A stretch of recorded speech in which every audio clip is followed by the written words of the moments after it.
Qué buena pregunta, claro que sí. Si está separado, nunca se divorció con su mujer americana, sí se puede arreglar sus papeles en muchos casos, arreglarlos sin la ayuda de ella. Usted le pide por sí mismo y este caso arreglamos sin salir muy rápido a pesar de entradas ilegales, deportaciones agarradas y mucho más.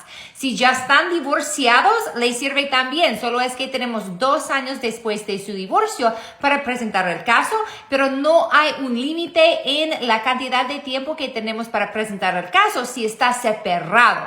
Puede tener 20 años separados, pero si nunca se divorciaron legalmente, todavía es posible presentar este tipo de caso. Entonces ya.